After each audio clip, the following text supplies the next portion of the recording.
नमस्कार, मी ऋषिकरत. मित्रांनो, तुमच्या कुटुंबातील कोणी जर संजय गांधी निराधार योजनेचे लाभार्थी असतील किंवा श्रावणबाळ सेवा निवृत्ती वेतन योजनेचे लाभार्थी असेल किंवा दिव्यांग योजनेचे लाभार्थी असेल, कोणत्याही शासकीय योजनेचे जर लाभार्थी असेल आणि त्यांना दरमहा 1,500 रुपये महिना दिला जात असेल तर त्यांच्यासाठी महत्त्वपूर्ण अशी अपडेट आहे.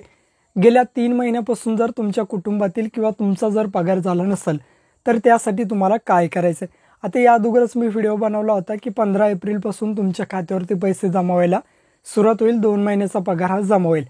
पण अजूनही पैसे टाकायला सुरुवात झाली नाही. त्याला काही टेक्निकल इश्यू आहेत, काही कारणं आहेत. पगार तर तुमचे येणारच, पण त्या अगोदर काही लोकांच्या त्या व्हिडिओला कमेंट आले की गेल्या 3 महिन्यापासून आमचा पगार झाला नाही, आता त्यांनी करायचे काय. तर मित्रांनो, या ठिकाणी लक्षात घ्या, डिसेंबर 2024 पासून या ठिकाणी महाराष्ट्र शासनाने तुमचा जो पगार आहे किंवा तुम्ही जे अनुदान दिलं जातं या योजनांद्वारे, ते अनुदान तुमचं दिलं जातं डीबीटीवर आहे.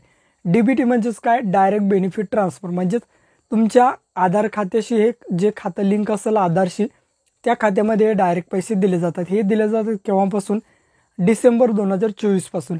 मित्रांनो, झालं असे की जवळपास महाराष्ट्रातील 30 ते 40 जे पेन्शनधारक आहे किंवा ज्यांना या योजनेचं अनुदान भेटतं आहे, त्यांचं या ठिकाणी आधार प्रमाणीकरण राहिलेलं आहे किंवा त्यांची नोंदणी राहिलेली आहे.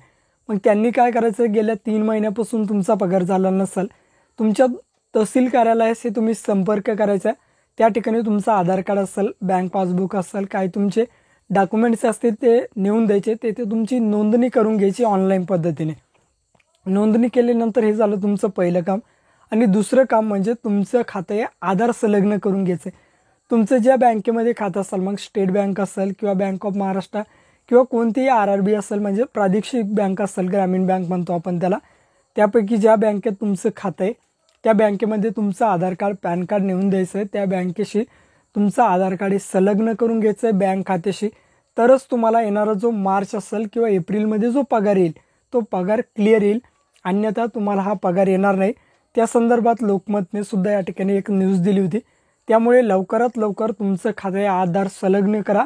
त्यानंतरच तुमच्या खात्यावरती राहिलेल्या 3 महिन्यांचा पगारसुद्धा या ठिकाणी जमा होईल, अशा प्रकारे महाराष्ट्र शासनामार्फत सांगण्यात येते.